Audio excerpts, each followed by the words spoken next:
Indo British advanced pain clinic, నొప్పిమాయం, surgery దూరం. For appointments 9155515563.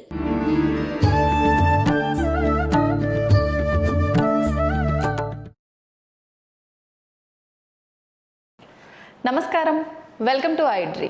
ధర్మ మార్గం విత్ విజిత కార్యక్రమానికి స్వాగతం. ప్రస్తుతం మనతో పాటు ఉన్నారు ఆధ్యాత్మిక గురువులు, ప్రణవ పీఠాధిపతులు, త్రిభాషా మహాసహస్ర అవధాని డాక్టర్ శ్రీ వద్దిపర్తి పద్మాకర్ గారు. ఇప్పుడు గురుగారితో మాట్లాడి మరిన్ని విషయాలు తెలుసుకుందాం. మన సనాతన ధర్మం గురించి ఇప్పుడు మనం ఏదైతే రకరకాలుగా వింటున్నామో అసలు ఏంటి సనాతన ధర్మం, గురుగారి మాటల్లో క్లుప్తంగా అడిగి తెలుసుకుందాం. మన నిత్య జీవితంలో మనం రోజువారీ చేసే కార్యక్రమాలు ఏ రకంగా ఉండాలి, మనం మోక్షాన్ని పొందాలన్నా, మంచి మార్గంలో వెళ్ళాలన్నా ఎలాంటి విధి విధానాలు ఆచరించాలో ఇప్పుడు వారితో మాట్లాడి తెలుసుకునే ప్రయత్నం చేద్దాం. నమస్కారం గురుగారు. గురుగారు, సనాతన ధర్మం అని ఈ మధ్య కాలంలో చాలా మంది నోటి నుంచి ఎక్కువగా మేమైతే వింటున్నాము. అంటే మన సనాతన ధర్మం అనేది ఇప్పుడు కొత్తగా మాట్లాడుకునే ఒక పదం కానీ ఒక ధర్మం కానీ అయితే కాదు. కొన్ని వందల వేల సంవత్సరాల నుంచి కూడా పురాణాలలో, శాస్త్రాలలో చెప్పబడింది. ఒక ఋషువుల ద్వారా, పెద్ద పెద్ద యోగుల ద్వారా కూడా చెప్పబడిన ధర్మం మన ధర్మం. కానీ ఇప్పుడు ప్రత్యేకించి ఎవరి నోటికి వచ్చినట్టు వాళ్ళు సనాతన ధర్మం అని కానీ ఏదో ఒకటి చెప్పేస్తున్నారు. ఏం చెప్తారు గురుగారు అసలు సనాతన ధర్మం గురించి మీరైతే క్లుప్తంగా? నమశివాభ్యాం నవయౌవనాభ్యాం పరస్పరాశ్లిష్ట వపుర్ధరాభ్యాం నగేంద్రకన్యా వృషకేతనాభ్యాం నమో నమ శంకర పార్వతీభ్యాం అని పార్వతీ పరమేశ్వరులకు ముందుగా నమస్కారం చేసుకుందాం. ఎందుకంటే సనాతన దంపతులు అనే పేరు ముందు వాళ్ళకే ఉన్నది. పురాణములలో ముఖ్యంగా పోతన గారు లాంటి వాళ్ళు ఆది దంపతులు, పురాణ దంపతులు, సనాతన దంపతులు అని వాళ్ళని వర్ణించారు. వ్యాసుడైతే ఇంచుమించుగా అన్నిట్లో కూడా సనాతన దంపతులు అని వాళ్ళనే అన్నాడు. ఇందుకే సనాతనం అంటున్న దానికి అర్థం చాలా విశేషమైనదైనా క్లుప్తంగా చెప్పుకుందాం. అలాగే గురుగారు. సృష్టి ప్రారంభమైనప్పుడు మొట్టమొదటిగా వచ్చిన ధర్మాన్ని సనాతన ధర్మం అంటారు. అంటే ఎప్పటిదో ప్రాచీనం, కానీ ఎప్పటికీ అందరికీ పనికొస్తుంది. అవును. ఇప్పుడు మీ ఇంగ్లీష్లో చెప్పాలంటే ది ఓల్డెస్ట్, కానీ ఎప్పుడు అది అందరికీ పనికొస్తుంది కనుక దాన్ని సనాతనం అన్నారు. ఎవర్ గ్రీన్ అదనమాట. ఇప్పుడు ఉదాహరణకి నాయన ప్రతిరోజు హాయిగా రాత్రి 10 గంటలకల్లా పడుకుని, తొందరగా పడుకుని తెల్లవారుజామున లే, దీనివల్ల నీ ఆరోగ్యం బాగుంటుందన్నారు. ఇప్పటికీ అది చేసిన వాళ్ళు ఆరోగ్యంగా ఉంటున్నారా లేదా? ఉంటున్నారు గురుగారు. రాత్రి 1 గంట దాకా వాట్సాప్లు చూసుకుని, అత్తవా పెంట మీద చెత్తవా అనే సీరియల్స్ చూసుకుని 1 గంటకో 2 పడుకుని ఉదయం 10 లేచిన వాళ్ళందరికీ ముందు మూత్రపిండాల సమస్య, ఆ తర్వాత కాలేయం అంటే లివర్ సమస్య, అజీర్ణ వ్యాధులు, వాయు ప్రకోపనాలు అంటే గ్యాస్ ట్రబుల్స్, ఇవన్నీ వస్తున్నాయి లేవా? అవును గురుగారు. అదే చూడండి, పూర్వకాలంలో అందరూ హాయిగా 10 గంటల్లో పడుకునేవారు, తిన్నది అరిగేది, ప్రొద్దున లేచేవారు, వ్యాయామం చేసేవారు, దానివల్ల ఆరోగ్యంగా ఉన్నారు. ఇదే సనాతన ధర్మం. ఆనాడు నాయన పెందరాళ్ళే పడుకోంది.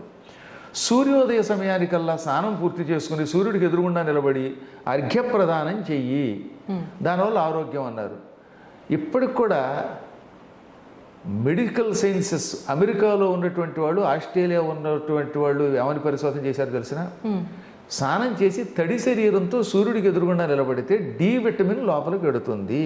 అందుకే బహుశా భారతీయులు సంధ్యా సమయంలో ఎదురుగుండా నిలబడండి, స్నానం చేయండి, అర్ఘ్యం ఇవ్వండి అన్నారు. పూర్వం ఏం చేసేవారు? సరిగ్గా సూర్యోదయ సమయానికల్లా గంగానదికో, ఇంకో గోదావరికో, దగ్గరలో ఉన్న కాలువకో, చెరువుకో, నూతి దగ్గరకో వెళ్ళి స్నానం చేసేవారు. కొంచెం తడిగా ఉన్న శరీరంతో ఎదురుగుండా సూర్యుడికి నిలబడి చేతులతో అర్ఘ్యం ఇచ్చేవారు. అప్పుడు ఆ కిరణాలు శరీరంలో ప్రవేశించేవి, డి విటమిన్ చేరేది, దానివల్ల తెల్ల మచ్చలు వచ్చేవి కావు. ఇలా మనిషి ఆరోగ్యంగా ఉండడానికి, మనస్సు ఆరోగ్యంగా ఉండడం కోసం అనేకములైన ధర్మములను మన పెద్దలు చెప్పారు. ఆ పెద్దల నుంచి వచ్చిన ఎల్లప్పుడూ పనికి వచ్చేటటువంటి ధర్మములను సనాతనము అంటారు. అందుకే భగవద్గీతలో కూడా ఏష ధర్మ సనాతన, నాయన ఎప్పటి నుంచో ఇప్పటిదాకా అందరికీ పనికొచ్చేటటువంటి ఇదే సనాతన ధర్మము అన్నాడు. అయితే గురువుగారు, ఇప్పుడు ఇంత గొప్పనైన ధర్మము మనం ప్రతినిత్యం ఏం చేయాలో కూడా మన పెద్దవాళ్ళు క్లియర్గా చెప్పారు. కానీ ఈ తరం వాళ్ళ విషయానికి వచ్చి అంటే మనం ఇంట్లో ఏది ఆచరిస్తే అది ఆచరించడం అలవాటు అయిపోతుంది కదా. మరి పెద్దవాళ్ళు ఆచరిస్తున్నారు, కానీ ఇప్పుడు మా తరం వాళ్ళకి వచ్చేసరికి ఆ ఆచరణ అనేది చాలా వరకు తగ్గిపోయింది. ఎందుకని అంటారు? దీనికి గల కారణం మీ దగ్గర నుంచి వచ్చేసి సమాధానం. మీ పెద్దల్లోనే కొంత లోపం ఉంది. అవునా? మన పెద్దలు, మా నాన్నగారు ఉన్నారు, ఆయన సంస్కృతం వారణాసిలో చదువుకున్నారు, 8 భాషలు చదువుకున్నారు, ఆయన వేళకి స్నానం చేశారు, నడిచారు. ఆయన 86 ఏళ్ళు నిండాక శరీరం విడిచిపెట్టేదాకా ఆరోగ్యంగా ఉన్నారు. ఆయనకి అసలు శరీరంలో ఏ అనారోగ్యం లేదు. చివరిలో పోయే ముందు ఒక రోజు 2 రోజులు రావడం వేరు. మా అమ్మ 86 ఏళ్ళు దాటి బతికింది. ఆవిడ కూడా అంతే, చివరి దాకా తన పని తను చేసుకుంది. కారణం ఏమిటి? వాళ్ళు ఈ సనాతన ధర్మాన్ని పాటించారు. వాళ్ళు పాటించటం వల్ల మేము చూసి మేము పిల్లలందరం నేర్చుకున్నాం. అది ఇప్పుడు చాలామంది ఏం చేస్తున్నారు, వాళ్ళేమో పాటించట్లేదు. కాలక్షేపం కోసం ఎంతసేపు పనికిమాలిన సీరియల్స్, ఏవో పనికిమాలిన కబుర్లు, లేకపోతే 24 గంటల న్యూస్లు ఉంటాయి కదా, అందులో అందరినీ బండబూతులు తిట్టడమే. పాపం ఎవడో ఎక్కడో చచ్చిపోయాడు అనుకోండి, కర్మగాలి ఏ సినిమాకి వెళ్ళో, ఇక అది పొద్దునది సాయంకాలం దాకా చూపించి అదేదో పెద్ద ఇంటర్నేషనల్ చూసినా చూపించేస్తారు. అవునా? తెలియని వాళ్ళకి కూడా తెలిసి అందువల్ల ఏమైపోతుంది, ఇదే చూస్తారు పెద్దలు, తెలియకుండానే పిల్లలకి చూస్తున్నారు. ఇప్పుడు నా అదృష్టం ఏమిటంటే, మా దగ్గర మంత్రోపదేశం పొందిన వాళ్ళు నేను ఎరిగి 5 లక్షల కంటే ఎక్కువ మంది శిష్యులు ఉన్నారు మొత్తం ప్రపంచవ్యాప్తంగా. అందులో నాగోల్లో ఇప్పుడు నేను పురాణం చెబుతున్నాను ప్రస్తుతం. సాయంత్రం మీరు ఎప్పుడైనా 6 గంటలకు వస్తే తెలుస్తుంది. పురాణానికి వచ్చే వాళ్ళలో సగం మంది కుర్రవాళ్ళే, ఆడవాళ్ళైనా మగవాళ్ళైనా, 30 ఏళ్ల లోపు వాళ్ళు. ఎంతంత పిల్లలు కూడా కావాలంటే ఒకసారి యూట్యూబ్లో మా దాంట్లో ఉపన్యాసం సాయంత్రం అయ్యాక చివరిలో చూడండి. జై శ్రీరామ్ అంటున్నారు పిల్లలు, వాళ్ళు బొట్టు పెట్టుకుంటున్నారు, అనేక రకాలుగా మళ్ళీ ఈ ధర్మాన్ని ఆచరిస్తున్నారు. కారణం ఏమిటి? నా పురాణానికి వచ్చేటటువంటి వాళ్ళు యువకులు అవ్వడం వల్ల ఆ యువకుల యొక్క పిల్లలు ఈ సనాతన ధర్మం పాటిస్తున్నారు. పెద్దలు చిన్నప్పటి నుంచి అలవాటు చేయాలండి. నేను రోజు సిగరెట్ కాల్చి, పిల్లలారా మీరు సిగరెట్ కాల్చొద్దంటే వాడు ఎందుకు అంటాడు? మా నాన్న కాల్చాడు, నేను కాలుస్తానంటాడు. వాడు దొంగ అయితే వీడు దొంగ అవుతాడు. కాబట్టి కొంత మన పెద్దలు మారాలి. మారకపోతే వచ్చే ప్రమాదం ఇప్పుడు తెలుస్తుంది కూడా. అందులో ముఖ్యంగా మన దేశం కంటే విదేశాల్లో బాగా తెలుస్తుంది. ఇప్పుడు బంగ్లాదేశ్లో హిందువులు అందరూ ఎందుకు ఏకమయ్యారు అనుకుంటారు? ప్రాణం మీదకి వచ్చింది కనుక. ఇంకా మీకు ప్రాణం మీదకి రాలేదు కనుక అంతలా ఏకం అవ్వట్లేదు. కానీ పూర్వంతో పోలిస్తే కొంచెం మారుతున్నారు, మారతారని నాకు నమ్మకం ఉంది. ఎప్పటికైనా మన ధర్మం వల్ల లాభం ఏమిటి తెలిసిన, మన ధర్మం బ్రతకనియ్యి అంటుంది. ఇతరుల యొక్క ధర్మాలు అందరినీ చంపేయి అంటుంది. మన ధర్మం కానివాడిని చంపేయి అంటుంది. అందుకే బంగ్లాదేశ్ పాడైపోయింది, పాకిస్తాన్ సర్వనాశనం అయిపోయింది, ఆఫ్ఘనిస్తాన్ దిక్కు లేకుండా ఉంది. ఇంకా దుబాయ్ ఎందుకు బాగుందంటే అంతో ఎంతో అన్ని మతాల వాళ్ళని వాళ్ళు విజిటింగ్ కోసం, వాళ్ళు బతకడం కోసం ఆహ్వానిస్తున్నారు. దుబాయ్లో సుఖం ఉందండి. ఏంటండి దుబాయ్లో నేను ఇప్పుడు ఇలా పంచికట్టుకెళ్ళి నన్ను ఎవడు అండం, నేను భాగవత సప్తాహం చేయగలుగుతున్నాను ఇప్పుడు. అది కూడా ఇంకో అదృష్టం. నరేంద్ర మోడీ గారు వచ్చాక ఇవి జరిగింది. అంత పూర్వం మేము భయపడేవాళ్ళం. కానీ దానివల్ల ఏమవుతుందన్నమాట, ఇతర మతస్థుల యొక్క మతమును కొంచెము సహనంతో పాటించడం మొదలుపెట్టాక వాళ్ళ దేశం బాగుపడడం మొదలుపెట్టింది. కానీ పాకిస్తాన్లో మీరు పొరపాటున ఈ కాషాయ వస్త్రంతో పెడితే వాడికి పీక్ కోసేస్తున్నారు. ఈ అసహనం మన దేశంలో కూడా వస్తుంది. దానికి గల కారణం ఒక రాహుగ్రహం అనుకోండి. ఈ రాహుగ్రహం చాలా కాలం నుంచి ప్రధానమంత్రి అవ్వాలని కళ్ళకంటున్నా ఆ రాహుగ్రహం యొక్క అనుగ్రహం లేక ఎలాగో అవలేడు. అందులో ఎందుకు చెప్తున్నానంటే, సనాతన ధర్మాన్ని నిలబెట్టాలంటే, అంటే కాస్త మనుషులు బాగుండేలా చేయాలంటే కొద్దిగా పెద్దల్లో మార్పు రావాలి. గురుగారు, పెద్దల్లో మార్పు వచ్చి పెంపకం విషయంలో మార్పు వస్తే సరిపోతుందంటారా? అంటే మనకున్న ఇప్పటి విద్యాభ్యాసం మారాల్సిన అవసరం కూడా ఉందంటారా? మంచి మాట అడిగారు. ఎందుకంటే కేవలం నేను ఒక్కడిని చేస్తే మా పిల్లలంతా చేయాలని లేదు. బయట వాతావరణం కూడా ఉంటుంది కదా. అప్పుడు ఏమంటారు, బయట నువ్వు మెడిగట్టు భోజనం చేస్తే మేము అలా తింటాం, బయట మేము మాత్రం పలవ తినకూడదు అంటారు. కాబట్టి బయట వాతావరణం కూడా మారాలి. మారాలంటే దానికి ముందు మాబోటి గురువులు ప్రయత్నించాలి. మేము కొంచెం జాగ్రత్తగా ఉండి ప్రజలలో ఇవాల్టి వాళ్ళ మీద వస్తున్నటువంటి అపప్రథలు లేకుండా చూసుకుని, అంటే మేము ముందు బాగుండాలి కదా.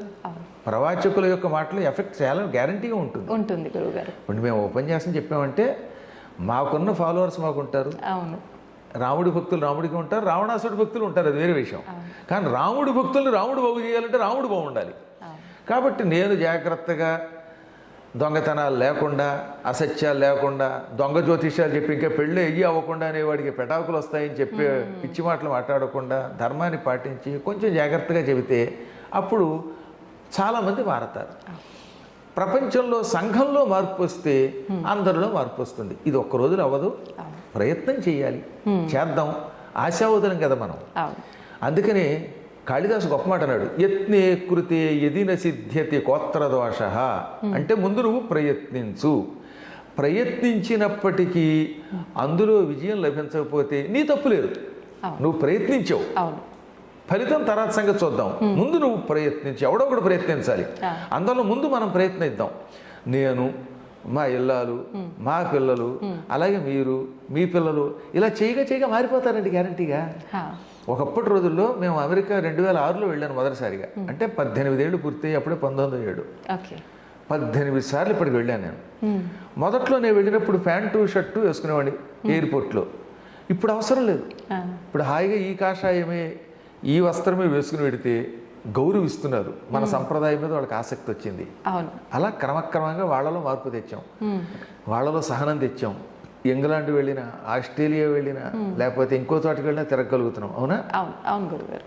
ఇది ఎందువల్ల వచ్చింది? చేయగా వచ్చింది. అందులో ముందు మనం ఏం చేయాలన్నమాట, మన ప్రయత్నం మనం బాగు చేద్దాం, మనం బాగుందాం అని ప్రయత్నం చెయ్యాలి. చేయగా ఎప్పటికప్పుడు బాగుపడుతుంది. బాగుపడకపోతే మన తప్పు లేదు, మన ధర్మం మనం నిర్వర్తించాం. మీరు ఉద్యోగ ధర్మం ఒకటి ఉంటుంది కదా, మీరు కష్టపడి మీ ఉద్యోగం చేశారు, మీ బాస్ మెచ్చుకున్నారా, అది అదృష్టం. ఎస్ అంటే అది అందం, ఎస్ అన్నా పట్టించుకోవద్దు, మీ ప్రయత్నం మీరు చేయటం. అంతే. గురుగారు, ఇప్పుడు మీరే చెప్పారు విదేశాల్లో, ఇప్పుడు మీరు ఒక ఎగ్జాంపుల్గా ఇంతకు ముందు మీ వస్త్రధారణ అలా ఉండేది, ఇప్పుడు ఇలా ఉంది అని చెప్పి. అంటే ఒక వస్త్రధారణ విషయంలోనే కాదు, మన ధర్మం పైన కూడా విదేశీయులకు ఎక్కువగా గౌరవం పెరగటం అయితే మనం చూస్తున్నాము. కానీ మన హిందూ ధర్మంలో, మన సనాతన ధర్మంలో ఉండి కూడా మన ధర్మాన్ని అవమానించి మాట్లాడే వాళ్ళు కూడా చాలా మంది ఉన్నారు. ఇప్పుడు ఇందాక మనం మాట్లాడుకున్నట్టు పెంపకము, విద్యాభ్యాసము ఇవి సరిగ్గా లేకపోవడమే అంటారా, లేదంటే వాళ్ళు చేసుకున్న కర్మను బట్టి ఇలా మాట్లాడుతున్నారు? ప్రస్తుతం భారతదేశానికి ఉన్న సమస్య ఏంటంటే, భారతదేశంలో ఇది తల్లిదండ్రుల బాధ్యత, కేవలం గురువుల బాధ్యత కాదు, సమాజపు బాధ్యత ఎక్కువగా ఉండాలి. అది లేదు. మన దేశంలో స్వేచ్ఛ ఎక్కువైపోయింది. 70 ఏళ్లుగా కొన్ని దరిద్రపు పార్టీలు పరిపాలన చేసి ఈ దేశాన్ని పాడు చేసేసి, దీనివల్ల ఏమైపోయింది? ముఖ్యంగా ఓ పక్కన లౌకికవాదం అనే పేరుతోటి ఇతర మతస్థుల్ని సమర్థించి మనల్ని నాశనం చేసేవాళ్ళు కొందరు, ఈ నికృష్టపు కమ్యూనిస్టులు కొంతమంది, ఏదో లేకపోతే ఆ వాదం ఈ వాదం అనేవాళ్ళు, ఇటువంటి వాళ్ళు ఎక్కువైపోయారు. విదేశాల్లో అది లేదండి. విదేశాల్లో ఉన్న సుఖం ఏంటంటే, ఏదైనా ఒక ధర్మంలోకి అడుగు పెట్టాక ఓహో దీనివల్ల మనకు లాభం ఉన్నదని వాళ్ళు తొందరగా కనిపెడుతున్నారు. ఫీనిక్స్ అని అరిజోనా స్టేట్లో అమెరికాలో ఒక నగరం ఉంది. అక్కడ నేను చాలా కాలం, ప్రతి సంవత్సరం అక్కడ ఒక 5 రోజులు 10 రోజులు పురాణం చెబుతాను. ఆ పురాణానికి ఒక ఆవిడ వచ్చేది. ఆవిడ బైబర్త్ అమెరికన్, అంటే అక్కడ సిటిజన్, వాళ్ళకి తెలుగు రాదు. ఆ తెల్ల ఆవిడకి అసలు తెలుగు రాదు, సంస్కృతం ఏమి రాదు, రోజు వచ్చి పురాణం వినేది. రవి గారు, ఆయన తోటపల్లి రవి, ఆయన ఒకప్పుడెప్పుడు అనంతపురం వాడు, ఇప్పుడు అక్కడ ఎప్పుడో సిటిజన్ అయిపోయారు. వాళ్ళంతా అక్కడే, వాళ్ళ పిల్లలు అక్కడే పుట్టి పెరుగుతున్నారు. అక్కడ వాళ్ళ ఇంట్లో జరిగేదనమాట. ఆవిడ ఏముందో తెలుసా, I don't know your language but your expressions are very good, that impact is on me అంది ఆవిడ. అంటే కేవలం నన్ను చూస్తూ నా ముఖ కవళికలతో ఆవిడ మారుతుంది. ఆ తర్వాత ఇవాళ కొన్ని కొత్త సాధనాలు వచ్చాయి, మనం మాట్లాడుతూ ఉంటే ఆన్ ది స్పాట్ ట్రాన్స్లేట్ చేసి వినగలుగుతున్నారు వాళ్ళు చెవులో పెట్టుకుని. అప్పుడు ఆవిడకి అర్థమయ్యింది. ఇప్పుడు ఆవిడ చూపిస్తే మీకు ఆ ఫోటో ఆశ్చర్యపోతారు. ఆవిడ ఎంత విభూతి పెట్టుకుని, ఎంత బొట్టు పెట్టుకుని ఉంటే, ఆహా, అసలే సహజంగా వాడు తెల్లగా ఉంటారు, ఆ చీర అవి కట్టుకుని ఎంత ముచ్చటగా ఉంటున్నారు నిజంగానే. అలాగే సిన్సినాటి అంటే కొలంబస్ అనే పేరున్నారుగా, ఆ కొలంబస్కు దగ్గరలో ఉంటుంది. ఆ స్టేట్ని ఒహాయో అంటారు. అక్కడ ఒక ఆయన ఉన్నాడు. అసలు అలాంటి వాళ్ళందరినీ మీకు చూపించాలన్నమాట. వాళ్ళందరూ మన ధర్మంలోకి వచ్చారు. వాళ్ళు ఏమంటున్నారో తెలిసిన, ఏళ్ల తరబడి మేము అనేక మతాల్లో తిరిగాం, కానీ మన హైందవ ధర్మం వల్ల వచ్చిన ప్రశాంతి, ఇందులో ఉన్నంత సహనం, ఇందులో ఉన్నంత ఆనందం, ఈ నియమాల వల్ల వచ్చే ఆరోగ్యం ఎక్కడ లేదంటున్నారు. అక్కడ ఈ లౌకికవాదాలు, ఈ పిచ్చివాదాలు తక్కువ. వాళ్ళు నిజం ఉంటే ఒప్పుకుంటారు, నిజాయితీ. కాబట్టి అక్కడ బాగా వ్యాప్తి చెందుతోంది. అక్కడ ఇష్కాన్ అద్భుతంగా ఉంది, శివాలయాలు బాగున్నాయి. నాకు చాలా ఇష్టం, మా తండ్రి, తల్లి, గురువు, దైవంగానే భావించేది గణపతి సచ్చిదానంద స్వామి వారిని. మా స్వామీజీ యొక్క ఆశ్రమాలు ఎన్నున్నాయో అక్కడ. టెక్సాస్లో డాలస్లో స్వామీజీ కార్యసిద్ధి హనుమంతుడి గుడి కట్టించారు. ఒక 25 ఎకరాల స్థలంలో ఉంటుంది. ఇప్పుడేమో హ్యూస్టన్లో కడుతున్నారు. ఆ చికాగోలో ఉంది. మేరీల్యాండ్ అంటే వాషింగ్టన్ DC దగ్గర ఉంటుంది. ఇది అమెరికా రాజధాని వాషింగ్టన్ కదా, దానికి పక్కన. ఈ ప్రాంతాల్లో వారి గుడులలో ఎంతమంది తెల్లవాళ్ళు ఉన్నారో తెలిసిన. ఆ విధంగా ఏమవుతుందనమాట, ఈ పిచ్చి లౌకికవాదం అనే పేరుతో మన ధర్మాన్ని నడిచేవాళ్ళు లేరు. వాళ్ళు బాగా పెంచుతున్నారు. కొంతకాలానికమ్మా నేను నిజం చెబుతున్నాను, ఇంకో 25 ఏళ్ళు ఇలా జరిగితే అమెరికా పూర్తిగా ఒకానొకప్పుడు భారతదేశం అయిపోతుంది. ఎక్కడ చూసినా ఆలయాలే, ఎక్కడ చూసినా సనాతన ధర్మమే. ఏ వైపు చూసినా మనకంటే ఎక్కువగా కార్తీక మాస వ్రతాలు ఆచరిస్తున్నారు, దానాలు చేస్తున్నారు, ధర్మాలు చేస్తున్నారు, దీపాలు వెలిగిస్తున్నారు, ఇళ్లలో గుడి కింద మార్చేస్తున్నారు. కృష్ణ పద్మ గారిని ఒక ఆవిడ ఉన్నారు డాలస్లో, నాకు పరమ శిష్యురాలు. ఆవిడ ఇల్లు పూజా మందిరం చూస్తే మన అది చిక్కడపల్లి దగ్గర ఉన్నటువంటి గుడి అంత ఉంటుంది అక్కడ. ఆ ఇంటికి నా పేరే పెట్టేశారు, మా గోత్రం పేరు శ్రీవత్సనేలేమని పేరు పెట్టారు ఆవిడ. ఎంతంత బాగా తయారవుతున్నారో చూడండి. అలాగే ఇంగ్లాండ్లో అవధానం శ్రీనివాస్ గారు ఉన్నారు, డాక్టర్ గారు.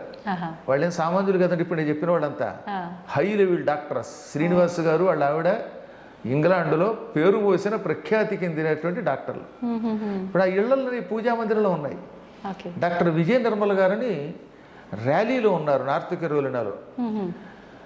ఆవిడ పట్టుకుంటే $25,000 ఫీజు ఇవ్వగలిగేంత లెవెల్లో ఉన్న ఆవిడ.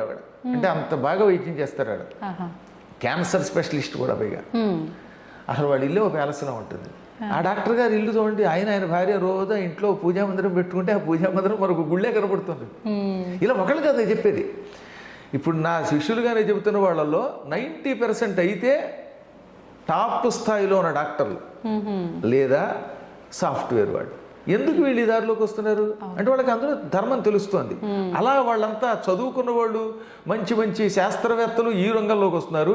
చదువు లేనటువంటి వాళ్ళు, ఏళ్ల తరబడి అనవసరంగా వాటి మీద వీటి మీద గందరగోళం చేసేటటువంటి వాళ్ళు, పిచ్చి పిచ్చి పరిశోధనలు చేసి ప్రొఫెసర్లను పెట్టుకునే వాళ్ళు ఇక్కడ తయారయ్యారు. వీళ్ళు నాస్తికవాదాన్ని ప్రబలింపజేస్తున్నారు. ఆ రకమైన వాళ్ళు భారతదేశానికి ముప్పు. వీళ్ళ నుంచి మనం ముప్పు ఎదుర్కొని వీళ్ళని బాగు చెయ్యాలంటే సందేహం లేకుండా మరి కొంతకాలం పాటు మహానుభావుడు ఒక ఆయన ఉన్నాడు, మన దేశాన్ని ఆయనే పరిపాలించాలి. ఆయన నా దృష్టిలో విష్ణువే ఆ రూపంలో వచ్చాడు, శివుడు ఆ రూపంలో వచ్చాడు. అందువల్ల నాకు నరేంద్రుడు అంటే అంత ఇష్టం. మళ్ళీ యోగీంద్రుడు, ఆదిత్యనాథ్ గారు లాంటి వాళ్ళు ముఖ్యమంత్రులు అయితే కుటుంబాలు ఉండవు గనక, స్వార్థం ఉండదు గనక సమాజాన్ని మారుస్తారు. నేను కేవలం మతం మీద పిచ్చితో చెప్పనమ్మా, మన ధర్మం బతకనిస్తుంది. మిగతా వాళ్ళు చంపుతారు, అభివృద్ధిని పాడు చేస్తారు. కానీ మనది అలా కాదే. మనం ఎంతసేపు అభివృద్ధి ఎలా పొందుతాం, ఇతరులను ఎలా బతనిస్తాం. నాకు ఈ ప్రపంచం కుటుంబం కింద కనిపిస్తుంది. అందుకే మన పెద్దలు, మన కవులు ఉదార చరితానాంతు వసుధైక కుటుంబకం. ఉదార చరిత్ర కలిగినటువంటి, మంచి చరిత్ర కలిగినటువంటి వాళ్ళకి, ఔదార్యం కలిగిన వాళ్ళకి ఈ ప్రపంచమే ఒక కుటుంబం అవుతుంది. అవునా? అవును గురుగారు. అది రావాలంటే ఈ ధర్మం రావాలి. కాబట్టి ఇక్కడ మనం కొంతకాలం పాటు ఈ ప్రజాస్వామ్యంలో ఈ కమ్యూనిస్ట్ పార్టీ లాంటి వాడిని, ఈ అనవసరమైనటువంటి జన అజ్ఞాన సమితుల్ని, వీటన్నిటిని బ్యాన్ చేస్తే కానీ ఈ దేశం బాగుపడదు. అవుతాయి, మెల్లిమెల్లిగా చేద్దాం. ఓపిక పట్టవలసింది. గురుగారు, ఇప్పుడు అందరూ ఒకటే అంటాము, హిందువులంతా సమానమే అంటాం, కానీ కులాల పేరుతో కొట్టుకొని చేస్తూ ఉంటారు. ఎందుకని అంటారు ఇలా? మంచి మాట అడిగారండి. ఇది కూడాను పైగా ఇది ఏమో పురాణాలకు అంట కట్టడం. ఎక్కడన్నా పురాణాలు ఒక కులం పేరు ఎత్తాడా? ఎత్తలేదు. చాతుర్వర్ణం మయా సృష్టం గుణ కర్మ విభాగశ అని కృష్ణుడు భగవద్గీతలో చెప్పాడు. 4 వర్ణములున్నాయి. అవి పుట్టుకతో కాదు, గుణ కర్మ విభాగశ అంటే గుణములను కర్మములను బట్టి విభజింపబడ్డాయి. అంటే మీ గుణాన్ని బట్టి మీకు పేరు పెట్టారు. ఇప్పుడు మీరు కావాలంటే కాసేపు కొంతకాలం పాటు ఆహార నియమాలు పాటించి వేదం చదివితే మిమ్మల్ని బ్రాహ్మణుడు అంటారు. మీరు కత్తి పుచ్చుకుని యుద్ధానికి వెళ్ళి దుష్ట శిక్షణ చేసి ప్రజల్ని రక్షిస్తే అప్పుడు ఏమంటారు? క్షత్రియుడు అంటారు. క్షత్రియుడు అంటే అర్థం ఏంటి? క్షతాత్ త్రాయతే ఇది క్షత్రియ. మీరు చూస్తూ ఉండగా మిమ్మల్ని ఆశ్రయించుకున్న వాళ్ళకి గాయం కాకుండా కాపాడితే మిమ్మల్ని క్షత్రియుడు అంటారు. అంటే ఇప్పుడు ఉదాహరణకి మీరు రాణి రుద్రమదేవి అనుకోండి, కాసేపు మీ ప్రజలకి ఒక్క గాయం ఎంతో పుండవ్వకుండా, రక్తం కారకుండా మీరు కత్తిపుచ్చుకుని యుద్ధం చేసి ఆ శత్రువులు తప్ప వాళ్ళని రక్షిస్తున్నారు కనుక మిమ్మల్ని క్షత్రియుడు అన్నారు. పురుషుడు క్షత్రియుడు, క్షత్రియురాలును. అవునా? అలాగే గోవులను రక్షిస్తూ దాన ధర్మములు చేస్తూ వ్యాపారం చేస్తే వైశ్యుడు అన్నారు. అంటే నేను కూడా వ్యాపారం చేస్తే వైశ్యుడే, నేను కూడా గోవులు రక్షిస్తే. పంటలు పండించి భోజనం పెట్టి తన త్యాగంతో ఇంతమందిని బతికిస్తూ శూద్రుడు అన్నారు. అది దాని అంతరార్థం. అన్నం పెట్టి అన్నపూర్ణలా కాపాడేవాడు, కష్టపడి 10 మందిని బతికించేవాడు. కాబట్టి ఇప్పుడు ఇవాళ మనం అందరం అన్ని పనులు చేస్తున్నాం. కాబట్టి అందరం బ్రాహ్మణ క్షత్రియ వైశ్య శూద్రులమే. అలా కాకుండా ఏమైపోయింది, క్రమక్రమంగా ముస్లిముల దండయాత్రలో ఈ కులాలు వచ్చాయి. అంత పూర్వం లేవు. గజనీ మహమ్మద్, గోరీ మహమ్మద్ ఇలాంటి వాళ్ళు దండయాత్రకు వచ్చినప్పుడు రక్షించుకోవడానికి గుంపులుగా ఏర్పడ్డారు. సంస్కృతంలో కులము అంటే ఒక గ్రూప్ ఆఫ్ అని అర్థం, అంటే గుంపు అని అర్థం. గోకులం అంటే అర్థం ఏంటి, గోవుల యొక్క సమూహం. వ్యాఘ్ర కులము అంటే పులుల యొక్క సమూహం. సింహ కులము మీరు ఎప్పుడో చూడండి, డిక్షనరీ చూడండి, కావాలంటే నా దగ్గరే ఉంటుంది సూర్యరాయ అందరికంటూ. కాబట్టి పులుల గుంపు. జనం గుంపుగా చేరి తమను తాము రక్షించుకోవడానికి ఈ పాపాత్ముల నుంచి ఒక సంఘంగా చేరారు. ఆ సంఘానికి క్రమంగా వాళ్ళే పేర్లు పెట్టేసుకున్నారు. ఆ పేర్లు క్రమంగా ఇప్పుడు వాళ్ళ కులాలుగా మారిపోయాయి. అవి ఏదో రక్షణ కోసం పెట్టుకున్న వాటిని బ్రిటిష్ వాళ్ళు కావాలని మనకి ఐకమత్యం లేకుండా చేసి తగాదా పడ్డానికి విభజించారు. ఇదంతా పూర్తిగా బ్రిటిష్ వాడి కుట్ర. ఇప్పుడు మీరు చదువుతున్న హిస్టరీ అంతా మోసం. ఈ మెకాలే లాంటి వాళ్ళు, మ్యాక్డొనాల్డ్ లాంటి వాళ్ళు, ఇలాంటి వాళ్ళంతా కలిసి దీన్ని పాడు చేస్తే నెహ్రూ గారు దీన్ని ఇంకా బాగా పాడు చేశాడు. ఆ రకంగా ఈ చరిత్రను వక్రీకరిస్తే ఇందులో పడిపోయి మనలో మనం కొట్టుకు తెచ్చిపోతున్నాం, ఎప్పటికీ విడిపోకుండా. నిజమునకు మన పురాణ శాస్త్రములలో వేదములలో కులములు లేవు. వృత్తి ధర్మములను బట్టి గుణములను బట్టి ఏర్పడిన వర్ణములు. ఈ వర్ణములు ఎవరైనా పొందవచ్చు అని చెప్పారు. అందుకే విశ్వామిత్రుడు క్షత్రియుడు ఏమయ్యాడు, బ్రహ్మర్షి అయ్యాడు. అరుంధతి ఏమైంది, ఎక్కడో చర్మకారుల యొక్క ఇంట్లో పుట్టినవాడ వశిష్ఠుడికి భార్య మనకి కులగురువు అయిపోయింది. ఇవాళ పెళ్ళయ్యాక మొట్టమొదటి చూసేది ఎవరిని, అరుంధతిని. లోపాముద్ర ఎవరు, అగస్త్యుడి భార్య, రాజుగారి కూతురు. ఇలా ఎవరు చూడండి మీరు. శవరెవరు, గుహుడెవరు, అడవుల్లో ఉండేటటువంటి ఒక బోయేవాడు, కానీ రాముడికి పక్కన సింహాసనంలో కూర్చున్నాడు. అవి చెప్పరండి, అవి చెబితే మళ్ళీ ప్రమాదం. అందుకని పబ్బం గడుపుకోవడానికి ఎంతసేపు కులాలు రెచ్చగొడుతున్నారు.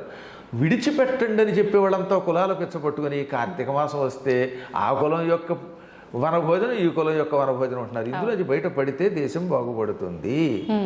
ఏదో కులం అనేది ఆ రోజుల్లో పెళ్ళిళ్ళ కోసం, దానికోసం, రక్షణ కోసం ఏర్పడింది తప్ప ఇది 500-600 ఏళ్ళుగా కొట్టుకోవడానికి కాదు. మళ్ళీ వీళ్ళంతా మారతారని మనం ఆశిద్దాం. గురుగారు, అసలు కులాల ప్రస్తావనే మన ధర్మంలో, పురాణాల్లో ఎక్కడ లేదు. కానీ ఇప్పుడు ఆలయాల విషయానికి వస్తే అన్నీ తెలిసిన మంచి మంచి పెద్ద పెద్ద గురువులే దాన్ని నడిపిస్తూ ఉంటారు కదా. ఆలయాల దగ్గరికి వెళ్ళేసరికి కూడా ప్రత్యేకించి ఈ కులం వారికి ఇది, ఈ కులం వారికి ఇది అని చెప్పి కూడా జరుగుతుంటాయి కదా, అంటే సత్రాలు అని చెప్పి. ఇలాంటివి జరుగుతున్నప్పుడు కూడా అంటే అక్కడ ఉన్న పెద్దవాళ్ళు దీన్ని ఆపలేకపోతున్నారు ఎందుకని అంటారు? నిజానికి ఆలయాలకి వ్యవస్థ లేదు. ఆలయంలో ఆ రోజుల్లో మరి ఉదాహరణకి కాకతి రుద్రమ్మదేవికి పెంచుకున్న కొడుకు వీరభద్రుడు తెలుసు కదా. కాకతి వీరభద్రుడు, ఆయన దగ్గర సేనాధిపతి గన్నమ సేనాధిపతి. ఆయన ఎవరు ఆ రోజుల్లో, ఆయన కమ్మ కులానికి చెందినట్టుగా మన జగత్తు చెబుతుంది. ఆయన గుడిలో మరి ఆయనే మొదటి పూజ చేసింది, అవునా? రుద్రమదేవి వాళ్ళంతా పూజలు చేయలే. కాబట్టి పూర్వకాలంలో ఇదేం లేదు. రెడ్డి రాజుల కాలంలో రెడ్డి రాజులు ఎంత గొప్ప గుళ్ళు కట్టారండి. శ్రీశైలం అంతా అసలు రెడ్డి రాజులు ఎంతో మంది అభివృద్ధి చేశారు, అవునా? వాళ్ళంతా రెడ్డి రాజులు, మహానుభావులు వాళ్ళంతా. ఇప్పుడు శ్రీనాథుడిని పోషించింది రెడ్డి రాజులు లేరా, ఇంకో వెలవరాజులు లేరా, అవునా? వీళ్ళంతా ఆలయాలు కట్టించి వాళ్లే ప్రతిష్ఠ చేశారు. ఒక్క అర్చన మాత్రం చేసేటప్పుడు ఏమవుతుంది, మాంసాహారం తినకుండా కఠోర నియమాలతో ఉండాలి కనుక దానికోసం విప్రులు పెట్టారు. ఎవరైనా కావాలంటే వాళ్ళు చేశారు. అందుకే వీరశైవ మతం అని ఒకటి ఉన్నది. ఆ వీరశైవ మతాన్ని స్థాపించిన బసవేశ్వరుడు అన్ని కులాల వాళ్ళని వాళ్ళు వీళ్ళని తేడా లేకుండా నియమం పెట్టుకోండి మీరు అర్చకులు అవ్వచ్చు అని పెట్టాడు ఆయన. అందుకే వీరశైవం అని పుట్టింది ఆ రోజుల్లో. అద్భుతంగా వ్యాప్తి చెందింది. మహానుభావుడు భగవద్ రామానుజాచార్యులు వారు పైన శ్రీరంగం దగ్గర నిలబడి మొత్తం అందరికీ అష్టాక్షరీ మంత్రాన్ని ఉపదేశించి అందరికీ ఇచ్చేయలేదా, చక్రాంకితాలు చేయలేదా? ఆయన సామాన్యుడా, ఆయన సాక్షాత్తు లక్ష్మణ స్వరూపుడు ఆయన. అలా ఎంతో మంది మహానుభావులు ఆ రోజుల్లో చేశారు. చెప్పాను కదా, మనల్ని కొట్టించడానికి ఈ రకమైనటువంటి మనల్ని విడగొట్టడానికి చేసినది. ఇంకెటొచ్చి ఆలయముల దగ్గర ఇది ఎప్పుడూ లేదు, కానీ సత్రములు ఇలా ఏర్పాటు చేసుకున్నారు వీళ్ళు కులాల పేరు మీదుగా. అదే మనం చేస్తున్న పొరపాటు. తప్పు ఎవరు చేసినా తప్పే. నియమం కోసం నువ్వు ఒక సత్రం పెట్టుకున్నా అందరికీ భోజనం పెట్టాలి. ఎప్పుడు కూడా శ్రీశైలంలో అలాంటి జాగ్రత్తగా పాటిస్తారు. కులాల సత్రాలు ఉన్నా పాప అందరికీ భోజనం పెడతారు. ఇప్పుడు కరివెన సత్రం ఉంది, అందులో అందరికీ భోజనం పెడుతున్నారు. వేణుగోపాల్ గారు కర్నూలులో ఉంటారు, డాక్టర్ వేణుగోపాల్ గారు కరివెన సత్రం సెక్రటరీ. ఆయన చెప్పారు ఎవరికి అన్నం మాత్రం పెట్టండి, ఎవరు వచ్చినా సరే అని పెట్టారు, అలా పెడుతున్నారు. అలాగే చాలా చోట్ల నేను సత్రాలు చూశాను. అక్కడ వైశ్య సత్రం ఉంది, వారు అలాగే పాపం. కాకపోతే ఏంటంటే వాళ్ళు స్థాపించుకున్నది కనుక వాళ్ళకి పెట్టాక మిగతా వాళ్ళు కొంచెం ప్రాధాన్యం ఇవ్వడం తప్పేం లేదు. ఇప్పుడు మీరు మీ ఇంట్లో మీ కుటుంబానికి పెట్టకుండా బయట వాడికి పెట్టరు కదా, అలాగో ఏదో ధర్మం పాటిస్తున్నారు కానీ అందరికీ భోజనం పెడుతున్నారు. ఎక్కడైనా వాళ్ళల్లో వాళ్ళు కనుక నిజంగా భేదములు పాటించి ఇంకా కొట్టుకుంటే మాత్రం దీన్ని మనందరం ఖండించి అందరూ కలిసికట్టుగా ఉండవలసిన విషయాన్ని చెప్పాలి. గురుగారు ఎలాగో భోజనం టాపిక్ వచ్చింది కాబట్టి పెద్దవాళ్ళు చెప్తూ ఉండేవారు అన్నం పరబ్రహ్మ స్వరూపము అని చెప్పి. అన్నం తినేటప్పుడు కూడా ఒకప్పటి కాలంలో చూసుకుంటే ఉమ్మడి కుటుంబాలు, చాలా అన్యోన్యత, ఎంత చక్కగా కింద కూర్చొని తినటము, ఎంత మంచి నియమాలు, మాట్లాడకూడదు అని చెప్పి రకరకాలుగా చెప్తూ ఉండేవారు. ఇప్పుడు అవన్నీ కనుమరుగైపోయాయనే చెప్పాలి. కలిసి కూర్చొని తినడం కూడా చాలా వేల మీద లెక్క పెట్టొచ్చు. నిజంగా ఆ పద్ధతి పాటించడం వల్ల కలిగే ఉపయోగం ఏంటి? ఇది ఇప్పుడు ఉండే పద్ధతి పాటించడం వల్ల కలిగే నష్టం ఏంటి గురుగారు? ఇప్పుడు ముందు ప్రస్తుతం ఏమైపోయిందంటే, పూర్వం మీ గుండెకాయలు లబ్ డబ్బు అని కొట్టుకునేవి, లబ్ డబ్ లబ్ డబ్, ఆ లబ్బు పోయి డబ్బు డబ్బు డబ్బు అని కొట్టుకుంటుంది. అందుకని పుట్టినప్పటి నుంచి వీడికి డబ్బు కోసమే చదువు చెప్పిస్తున్నాం. అందరూ అయితే సాఫ్ట్వేర్ అంతే, లేదా మెడిసిన్. ఆ తర్వాత కూడా వీలుంటే అమెరికా వెళ్ళిపోవాలి. ఇంక ఏది మన తెలుగు వాడు అక్కర్లేదు, హిందీ వాడు అక్కర్లేదు. ఈ డబ్బు పచ్చ ఎప్పుడైతే పుడుతుందో చిన్నప్పటి నుంచి పిల్లల్ని మనతో పాటు భోజనం చేయకుండా లేచి రావగానే స్నానం చేసినా చెప్పినా నోట్లో నిలబడి ఉండగానే కూరేస్తున్నాం ఏదో. పాపాడు ఏం తింటున్నాడో వాడికి తెలియదు. స్కూల్కి వెళ్ళిపోతాడు, అక్కడ తిండి లేదు, కళ్ళు ఇలా లావు అయిపోయి కళ్ళజోళ్ళు పెట్టుకుని పిల్లలు బక్క చిక్కిపోయి లేకపోతే పొట్టలు వచ్చి శరీరాలు పాడైపోయి ఉంటున్నాయి. సాయంత్రం రాగానే ఆటలు లేవు, పాటలు లేవు, మళ్ళీ ట్యూషను, మళ్ళీ రాత్రికి పడుకోబెట్టేయటం. లేదా ఉన్న కాసేపు ఏమవుతుంది వాట్సాప్లు, ఫోన్లు. ఆ ఫోన్లో కూడా భయంకరమైన హింసకు సంబంధించిన చూడడం. వీటి వల్ల ఏమైపోతుంది, ఇంకా కూర్చుని అన్నం తినే అవకాశం లేదు. పూర్వకాలంలో అన్నలు, తమ్ములు, ఈ భార్య, భర్త ఇలా అందరూ కూర్చుని తినడం వల్ల ప్రేమగా కబుర్లు చెప్పుకుంటూ ఒకడికొకడు నువ్వు బొబ్బడి తింటావా, నువ్వు బూరె తింటావా అని కబుర్లు చెప్పుకుంటూ తింటూ ఉంటే ఆత్మీయత పెరిగేది. అందుకే అన్నదమ్ముల మధ్యలో బంధాలు అలా ఉండేవి, అక్క చెల్లెళ్ళ బంధాలు ఉండేవి, ఎంతకాలమైన ఈ ప్రేమలు ఉండేవి. ఇంత స్థితి ఇప్పుడు మళ్ళీ ఇప్పట్లో వచ్చే అవకాశం చాలా కష్టమే.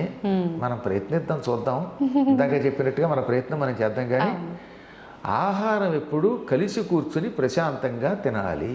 తినకపోతే ఏమొస్తుందో తెలుసా మీకు? ఆయుర్వేదం చాలా గొప్పగా చెప్పింది, అది నిజం కూడా. నిలబడి అన్నం తినడం వల్ల లోపల ఉన్న జీర్ణకోశం దెబ్బతింటుంది. అందుకని స్థిమితంగా కూర్చొని తినాలి. కూర్చోగలిగితే కింద కూర్చుంటే మరీ మంచిది, లేదా టేబుల్ మీదన్నా కూర్చోవాలి. మౌనముగా అటు ఇటు కదలకుండా ప్రశాంతంగా అన్నం తిన్నవాడికి ముందు జీర్ణకోశం బాగుంటుంది, లివర్ కాలేయం బాగుంటుంది, కిడ్నీలు బాగుంటాయి, గుండెపోట్లు రావు. హడావుడిగా అటు ఇటు తిరుగుతూ తినడం వల్ల ఈ లోపల కదులుతుంటాయి కదా అవి, ఆ లోపలికి వెళ్ళే పదార్థాలు సక్రమంగా వెళ్ళవు. అందువల్ల వాళ్ళందరికీ లేనిపోయిన అనారోగ్యాలు, కొత్త కొత్త రోగాలు వస్తున్నాయి. అది భగవద్గీత అందుకే మనకు గొప్ప ధర్మశాస్త్రం, అది వైద్య శాస్త్రం. మౌనముగా తినుము. అది కూడా ఎలా తినాలి? యాత యామం గతరసం పూతి పర్యుషితం తథా. ఇంతకంటే సైన్స్ ఏముందండి? యామము అంటే ఒక జాము. నాయన ఒక జాము ఇంచుమించుగా ఒక 4 గంటలు గడిచిన తర్వాత వండిన ఆహారంలో మార్పు వస్తుంది, అది తినద్దు. నిలవ ఉన్న పదార్థం ఫ్రిడ్జ్లో పెట్టి తినద్దు. మాంధాత కాలం నాడు తయారు చేసిన కూర, సాంబారు ఫ్రిడ్జ్లో పెట్టి మళ్ళీ బయటికి తీసి అదే వేడి చేసి తింటే అది విషం అయిపోతుంది. ఎప్పుడో కృతయుగంలో చేసిన కూర అది, కర్మ. ఆ కూరే రోజు వేడి చేస్తే ఆవకాయ కూడా ఫ్రిడ్జ్లో పెడుతున్నారండి వీళ్ళ మొహం తగలయ్యా అని నేను అనలేదు, వ్యాసుడు అన్నాడు. అందులో చెప్పొచ్చింది ఏంటంటే ఆవకాయ ఎంత చక్కగా బయట ఉండి తినవలసింది, అది ఫ్రిడ్జ్లో పెట్టి పచ్చళ్ళు ఫ్రిడ్జ్లో పెడితే శరీరం జల్సైపోదు. అందుకని ఒక జాము గడిచిన తర్వాత వండిన అన్నం తినద్దు, మార్పు వస్తుంది, వాసన వస్తుంది.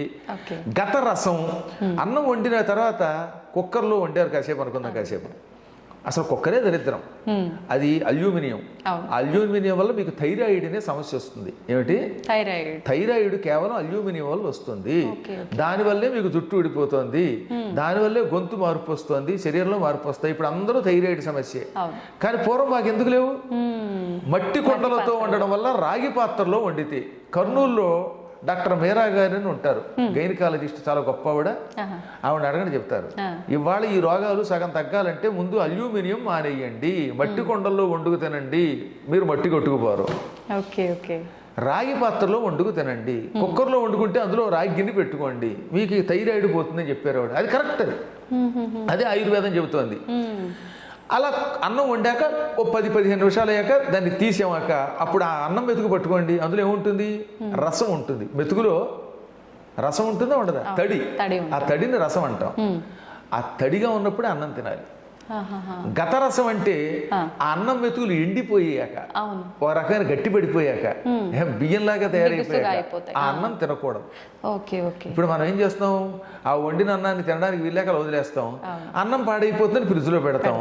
అప్పుడు రసం కాదు, అది నీరసం, అందులోకి తడి చేరుతుంది, వేరే చెత్త చెడి. వండినప్పుడు ఉన్నటువంటి అందులో ఉన్న రసము మనకు ఆరోగ్యం ఇస్తుంది. ఆ తడి, ఈ తడి శరీరాన్ని ఎత్తడి పొత్తడి చేసేస్తుంది. అటువంటి అన్నం తినద్దు. పూతి అంటే వాసన వచ్చినది అన్నం, కసిపినాక ఒక రకమైన వాసన వస్తుంది. కుళ్ళిపోయిన కూరగాయలు, కుళ్ళిపోయినటువంటి అన్నం తినకు.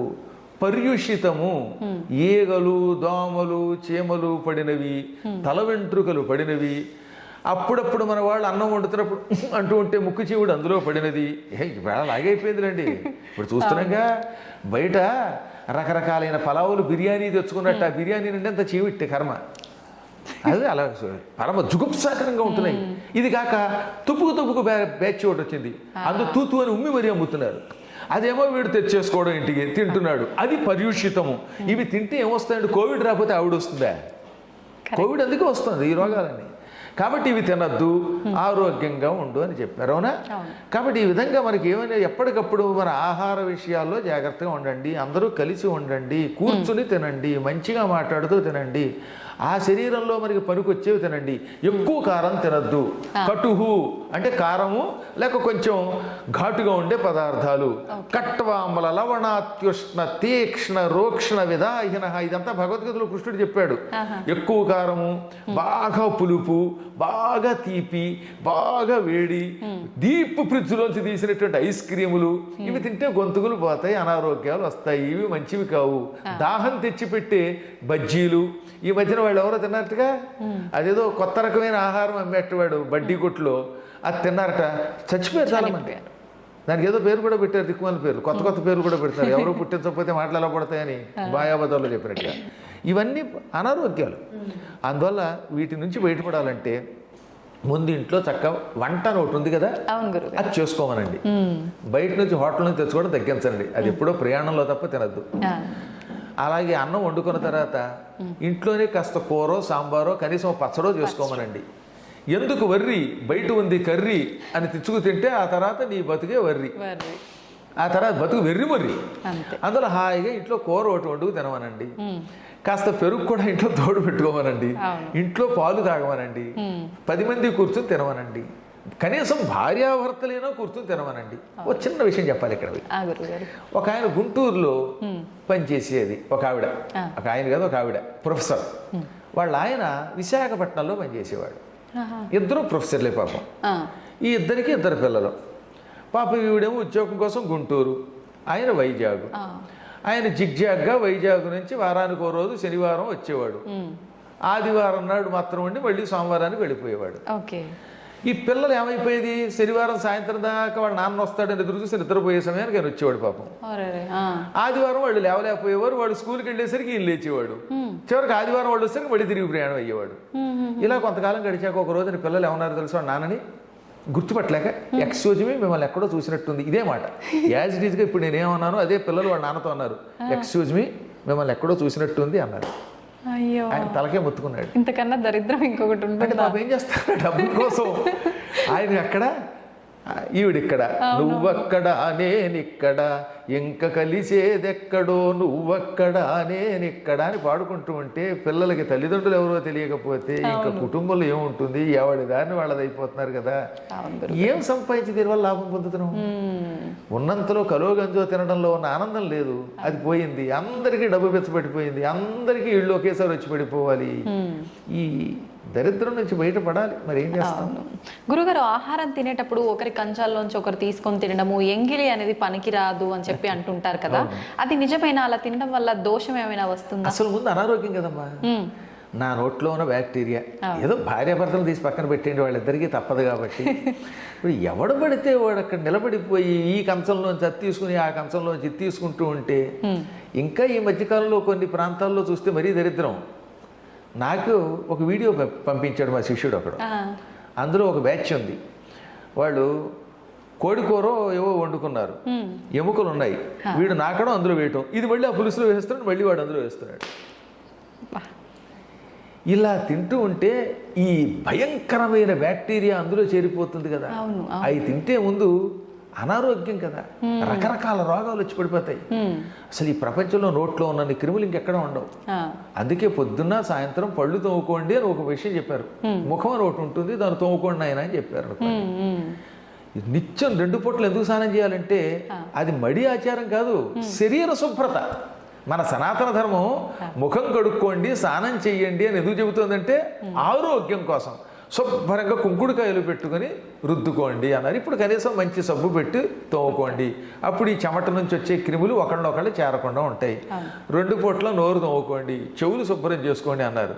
అంతేగాని మాది స్నానం మాసానికి ఒకే మారు అన్నాడు వాడు వచ్చి మా దగ్గరికి. అందుకే అత్తరు రాసుకుంటాడు వాడు.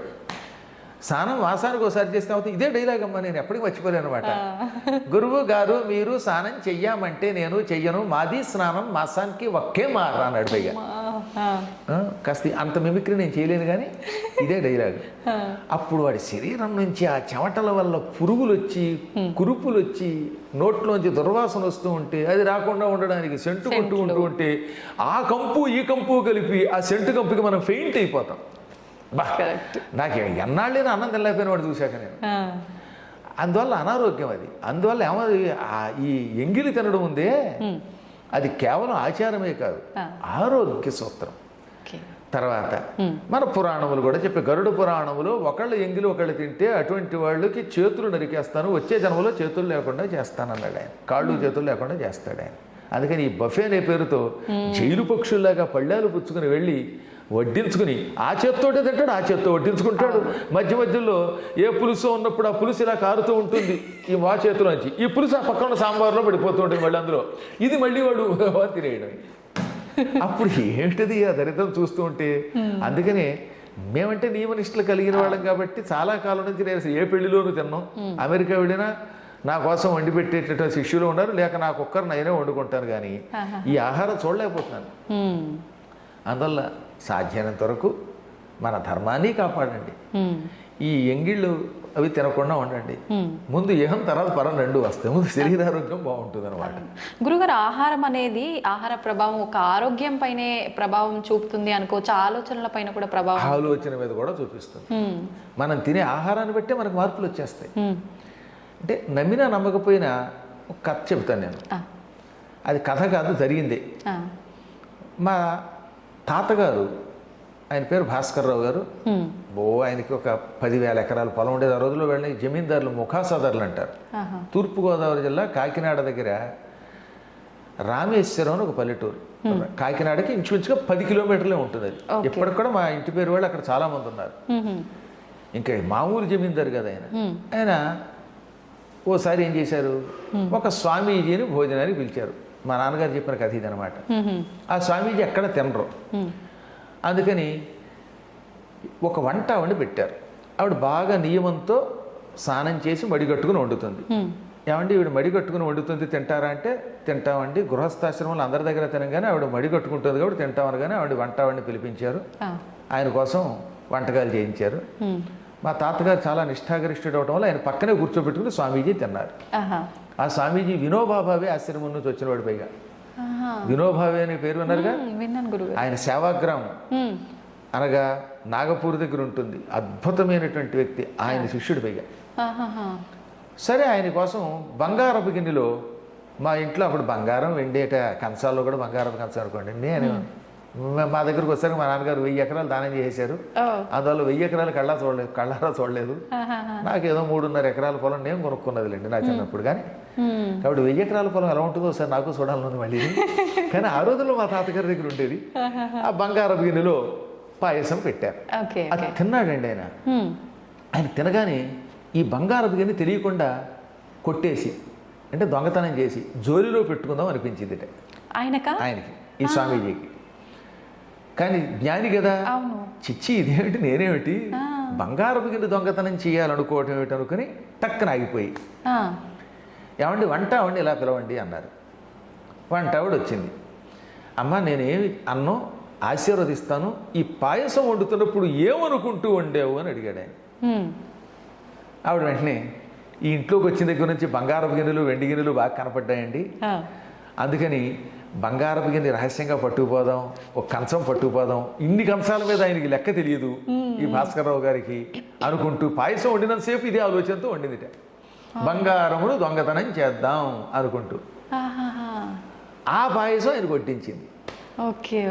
ఇప్పుడు స్వామీజీ ఏమన్నారో తెలుసా, చూసావా, నువ్వు ఆ పాయసం వండుతున్నంతసేపు బంగారం దొంగతనం చేద్దాం అని వండడం వల్ల ఆ ఆహారానికి ఆ దొంగ బుద్ధి వచ్చేసింది. అది తినగానే నా వంటి సన్యాసికి కూడా దొంగతనం చేయాలనిపించింది. అందువల్ల ఆహారం వండేటప్పుడు పవిత్రంగా వండాలి. ఆ ఎఫెక్ట్ ఉంటుందమ్మా, ఆలోచన తరంగాలు. ఇది కూడా ఒక సైన్సే, అది తెలియదు. కానీ ఈ నాస్తికులకి, ఈ మూర్ఖులు ఉంటారే, అజ్ఞాన సముద్రులకి, వాళ్ళకి తెలియదు. అది మేమంటే అనుభవించి చెబుతున్నాం. అందువల్ల నేనేమో ఓ పాట రాశాను అప్పట్లో. ఏమని, తింటూ రామయ్యను తినకున్న రామయ్యను తినిపిస్తూ రామయ్యను రామ్ రామ్ రామ్, వండుతూ రామయ్యను వండిస్తూ రామయ్యను వండకున్న రామయ్యను రామ్ రామ్ రామ్, రామ రామ రామ రామ రామ రామ రామ రామ రామ రామ రామ రామ. ఇలా ఏ పని చేసినా, తింటున్నా తినిపిస్తున్నా, తినకున్నా, వండుతున్నా వండిస్తున్నా, వండకున్నా, నడుస్తున్నా నడిపించకున్నా, సర్వకాల